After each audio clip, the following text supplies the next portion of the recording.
hari ini kita akan belajar mengenai penentuan delta H reaksi.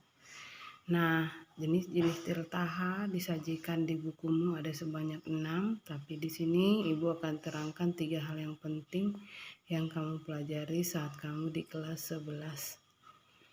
Nah, delta H yang pertama itu adalah delta H pembentukan standar.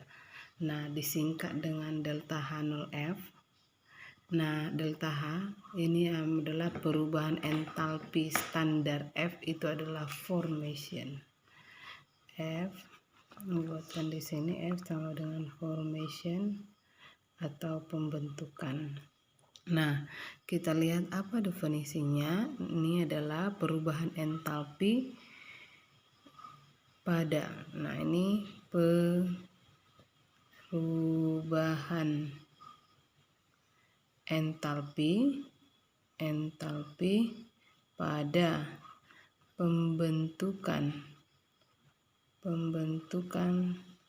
1 mol zat dari unsur-unsurnya. Nah, contoh Ibu buatkan di sini pembentukan dari si CH4. CH4 gas. Ini 1 mol. Terbentuk dari siapa? C dan H. Kita buat unsur bebasnya C solid ditambah H dalam bentuk bebasnya gas. Nah, misalkan delta H-nya sama dengan minus 78,4 kJ. Nah, seperti itu. Nah, ingat kalau yang namanya pembentukan berarti yang zat yang terbentuk itu di sebelah kanan dan dia 1 mol. 1 mol itu dinyatakan dalam bentuk koefisiennya. Kalau tidak ada koefisiennya berupa angka berarti disebut dengan 1 mol zat. Nah, ingat dalam hal ini ingat rumus waktu di kelas 10 bahwa mol itu sama dengan gram dibagi mr ya. Oke. Kemudian yang kedua, perubahan entalpi penguraian standar. Nah, perubahan penguraian entalpi standar.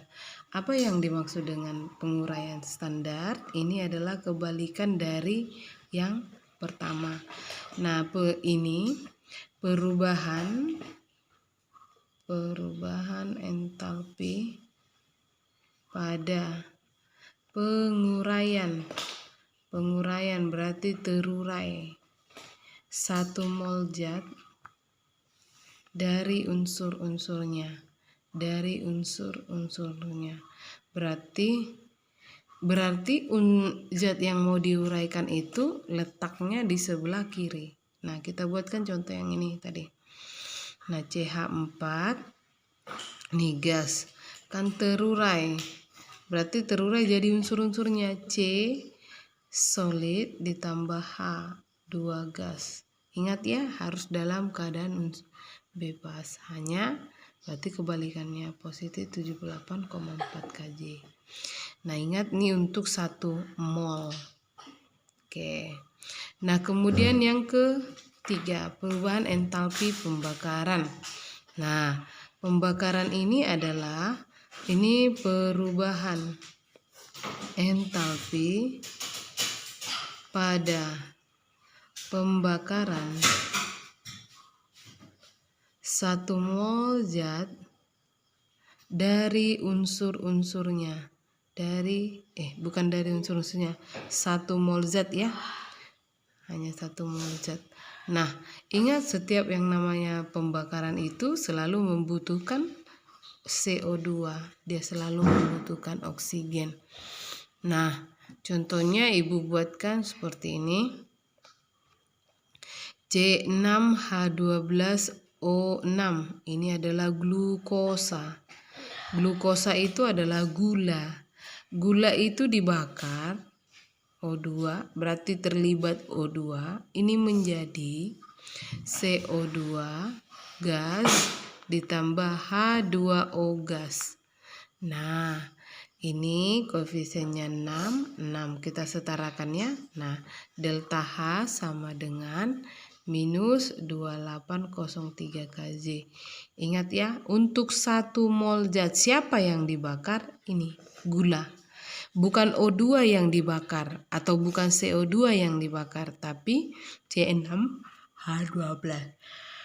Ciri dari pembakaran itu adalah adanya penambahan O2 pada reaksi. Terima kasih. Semoga kalian paham. Nah, kita lihat untuk contohnya adalah kegiatan 2.3. Nah, di situ Ibu ambil contoh yang di 3A, reaksi pembakaran 1 mol belerang membentuk oksida menghasilkan kalor sebanyak 290 Kj. Nah, kita ini disuruh membuat persamaan termonya. Nah, berarti kita buatkan persamaan termokimia. Nah, kalau yang dinamakan persamaan termokimia berarti dilengkapi dengan reaksi. Nah, berarti persamaan termonya S dibakar. Ini solid ya. Dibakar berarti ingat ya dengan gas O2. Ini menjadi SO2.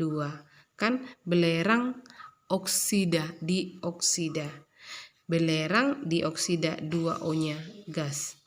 Nah, menghasilkan kalor berarti reaksinya ekso apa endo?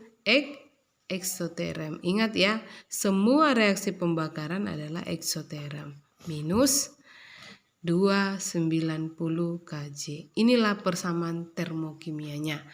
Nah, ingat kemarin persamaan termokimia dinyatakan dalam bentuk 3.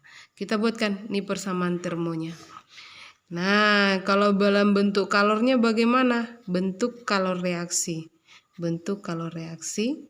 Nah, ini S solid ditambah O2 gas. Ini menjadi SO2 gas. Nah, kalau bentuk kalor reaksi berarti di sini jadi tambah 290 Kj. Berarti artinya apa? Kalor itu dihasilkan di hasil. Nah, kemudian kita nyatakan dia dalam bentuk diagram.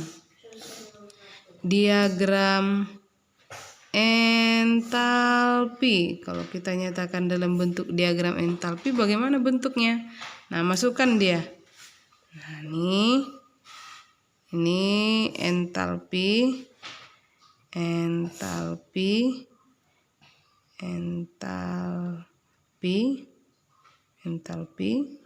Nah, masukkan di sini. S solid ditambah O2 gas. Ini menjadi SO2 gas. Nah, ini delta, ini H1, di sini H yang kedua. Nah, ini adalah delta H min 290 Kj. Panahnya ke bawah. Ini panahnya ke bawah. Nah, seperti ini. Nah, kemudian kita nyatakan dia dalam bentuk koordinat reaksi ya. Dalam bentuk grafik. Kalau beda dalam bentuk grafik bagaimana?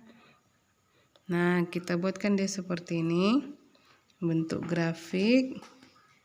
Bentuk grafiknya. Nah, seperti ini kita masukkan. Seperti yang di buku. Reaksi. Nah, dia adalah reaksi ekso. Kalau ekso berarti ininya turun ya. Dia turun. Di sini pereaksi. Pereaksinya siapa? S solid ditambah O2 gas. Nah, hasil reaksinya siapa? SO2 gas. Ya. Ini kondisi H1, ini kondisi H yang kedua. Nah, ini menghasilkan delta H minus 290 Kj. Semoga kalian paham. Terima kasih.